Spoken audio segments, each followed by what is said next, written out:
Oh, sorry.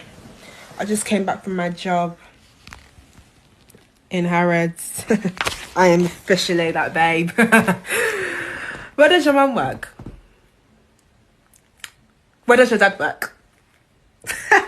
Where do I work? In Harrods, bitch. I am that girl. I am officially that girl. I work in luxury. So what does that mean for me, you may ask? Wow, I am going to be dealing with rich men, okay? So by the time I finish working, I should have secured myself a rich man, a rich boyfriend. Like, what do you think this is? In this life, you win only. Guys, this video made me feel some sort of way because I was like, why will you actually post something like this on social media? Like, sometimes I feel like people don't even know what they should post on social media. So you got a job in Harrods. Harrods is like a departmental store in the UK, and this is actually an African accent, and they look the accent say, oh guys, I actually got a job in Harrods. And you were going for the men, like you had a motive behind this job. Now you didn't keep this motive to yourself.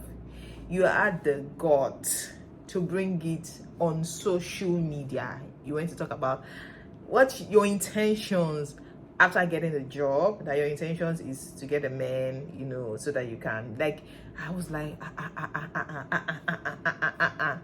madam, waiting happen. Like, what on earth is this?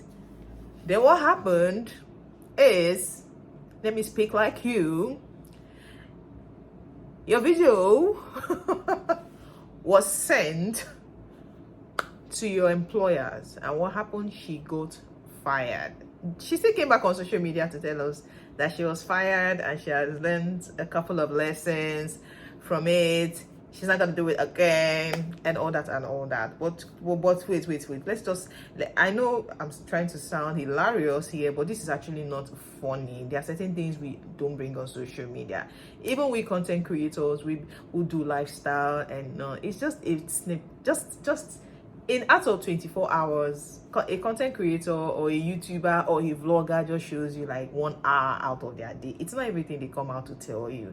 And even the ones they come out to tell you, they're only telling you because they want you to learn from it.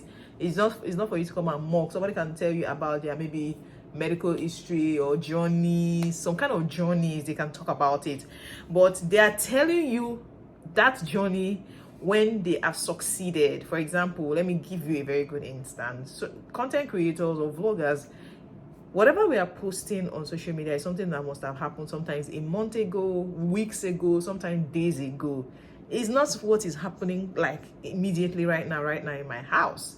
They can choose to record a lot of things, but they still choose what they want you to see. So in this case, young lady, okay, you can actually just say, I got a job, I'm super excited, this is my dream job. Yes, of course, there are vloggers who talk about their dream job, but your motive behind the dream job is what I don't understand. Please listen to her motive again. I just came back from my job in Harrods. I am officially that babe.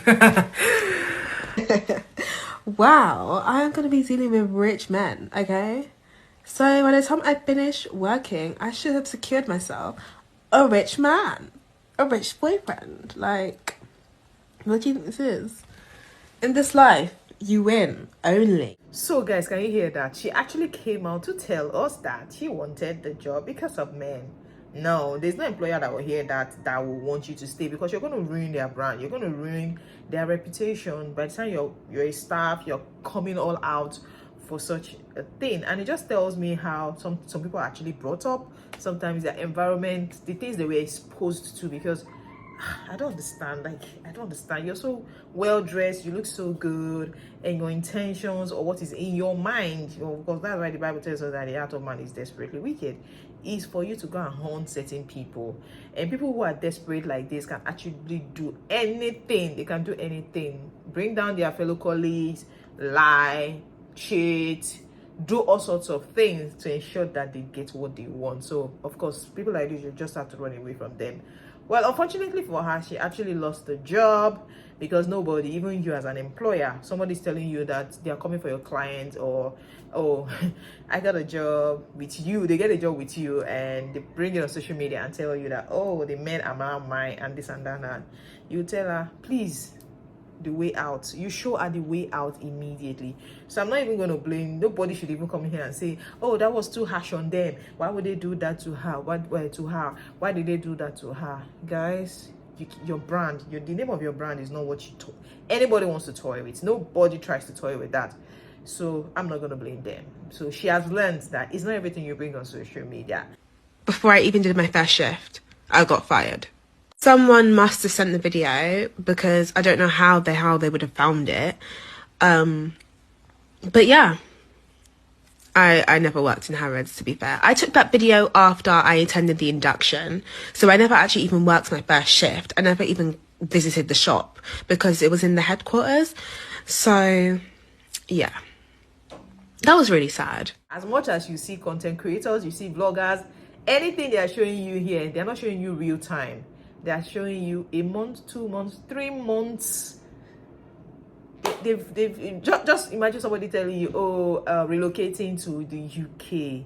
Probably they relocated in September or August. They are showing it to you in November. Like, they've settled down. They've done so many things past that they've passed a lot of things. Me, I came out now. It's a month after everything I'd gone through, you know. Was the first time I was coming out to tell you about it. Like, I was already healing. I was already fine. Everything was already well with me. So nobody knew what was going on. So that is how a lot of content creators behave. And even when they want to talk, they are very, very selective with what they say. The ones you see bring out, to decide to talk about a lot of their personal life, there are still a lot of things they are not telling you. That is the truth. There are still a lot they are not telling you. Nobody tells you what goes on between their husband and their wife. They might only give you snippets of, oh, I did it like this, but they still did coco, the main coco. They know they tell you. So this is a lesson to a lot of you. There are certain things you don't bring on social media, and even if you want to bring it on social media, ensure that the testimony don't balance well. The thing don't balance well. No go bring them out when the thing is still mature. It's just trying to mature. You understand? No. Nobody does that. If you understand what I'm saying. Yeah. Have you ever heard of anybody, or rather, out of 100 people you know that live in the UK, how many of them are entrepreneurs? All of them go to look for work. That's the first limitation. I mean, it's hard to become an entrepreneur there. You cannot. You cannot, or it's difficult? It's difficult. What are you going to do? How are you going to start? Which market are you going to open? So that's limit number one. You know, limit number two. You start working in a place today, they're paying you £2,000 a month. 25 years from now, they're paying you £3,000 a month. So in 25 years, the growth in your salary is just £1,000. Okay, so this next video, when I saw this video on Instagram, I was like, so Japa people, you can't be entrepreneurs. What am I hearing? And I really want to get different people's opinion about it, because I know I have a lot of people. My viewers are mostly, you know, in Europe, America, and so on and so forth. So this man here actually said that if you Japa, there are so many disadvantages of Japa, which to me I don't agree with, but I just want us to talk about it. So they say if you Japa, you can be an entrepreneur. So in my head I am thinking, so why are the people selling African food abroad? Why are the people having African restaurants abroad? Because the times I have traveled, I saw all of this. I saw it. I saw Nigerian food. In fact, you won't even know that you are in the abroad. So how did they become those entrepreneurs? So what happens to when you are an Uber driver? Because there are people who do these things. Is that not being... do you understand? So when you now say they earn £2,000 and £2,000 in the next 15 years, UK people, please, I'm using UK because in Nigeria, they stress us a lot. If you come on social media, it's always, we get too many advice from UK people. So I want to hear from you people now. Is this actually true that you earn £2,000 for 15 years and your salary is not increasing? I really want to know. And guys, because me too, I know I have lived in another country. I'm not talking about visit. I've visited some countries. I'm talking about living. In as much as the country, you might say no be japa. I don't even call japa say, you know. So I want to know, because me too, I was doing businesses now. There's so many businesses to do. I've done a video on this before, say, on my YouTube channel. Businesses you can do as a Nigerian living in Ghana, and a lot of Nigerian businesses are. So when you say you japa, you cannot become an entrepreneur. I really need to understand. I have not gone to live in Europe before, you understand? So, but Europe people, the Africans that japa to Europe, is this thing true? Because me now, I've just said a couple of things right now that I know entrepreneurs do. Some are into real estate, you know, sell property and make money. Not everybody's actually gonna do 9 to 5 or whatever, 40 hours per week, or whatever number of hours you work per week. Not everybody's going to do that. So when you now say, hey, you leave, japa has its disadvantage, and you can only do certain work, entrepreneurship, you cannot do. If people should come and explain, please.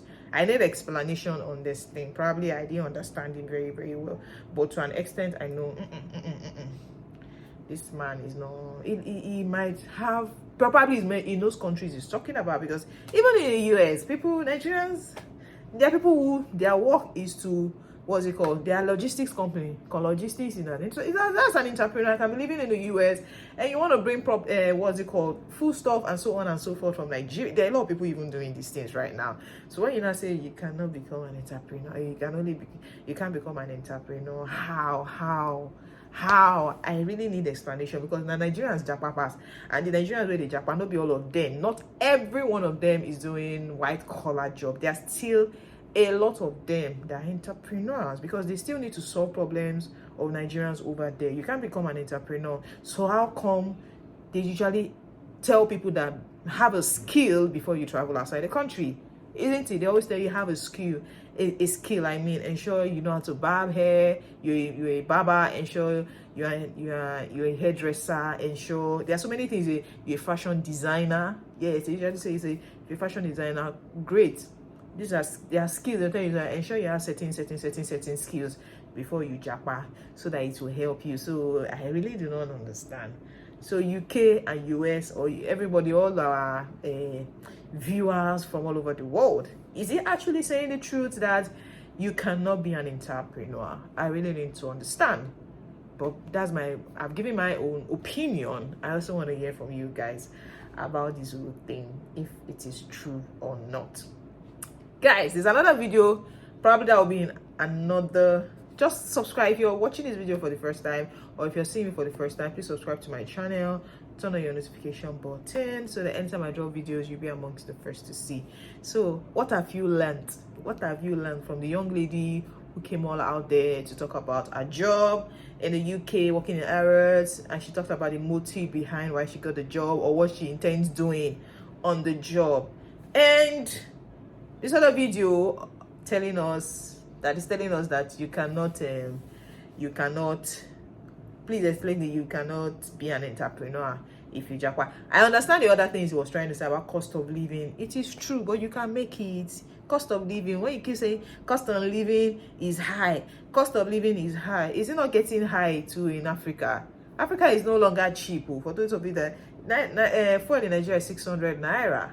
That's $1. I know you might say, oh, it's more expensive in the abroad, but please, the standard of living is better. Even in Nigeria, everybody they japa, I won't blame them, honestly.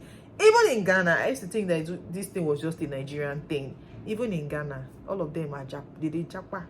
They are going out there to go and look for better life. Because how do I know? Most of my Ghanaian subscribers, if I say 100%, I have about 60-70% who watches me from overseas. So a lot of them too, they japa. So are you gonna blame them? No. Everybody's just looking for a better life. So if there's a system out there that's going to give it to them, will you blame them? I'm not going to blame them. But saying that you can be an entrepreneur living abroad, trying to like tell us that japa is not too good, I feel like sometimes let's just leave people to experience life themselves. When they experience it themselves, they will decide which is better or which is not. But try to not discourage people from certain things. You know, they even work again because people have been patient. We've been patient with government. They've been patient with everything. And instead of things to be getting better, it seems as though it's getting worse. So there were people some 5-10 years ago who were against Japan. They were like, no, nothing will make me leave my country. For what? But when the country now happened to them, when the country happened to them, nobody told them. They're like, nope, not until I lose every member of my family before I will find an alternative. So I'm not going to blame anybody. But UK people, since you people are always very, very active, you people are the ones that are always telling us this one happened, this one did not happen, this one happened, don't come to UK because UK, the money is this. You know, so many, the advice on Insta blog. Oh my God. Every day they see UK people on Insta blog. So UK people, come and tell us, is it true that you can be an entrepreneur? Though I've explained my side of the story, which I feel like no, this is not entirely true. But like I said, that's my own opinion. Please, I want to hear from you guys. Is he actually saying the truth? Drop it in the comment section. Please don't forget to like this video and subscribe because we will bringing more premium gist, yes, lifestyle videos, and sometimes vlogs. Yes, I used to do more vlogs before, but right now I'm still if you watch my videos you will understand. So all right everyone, thank you so much. Bye.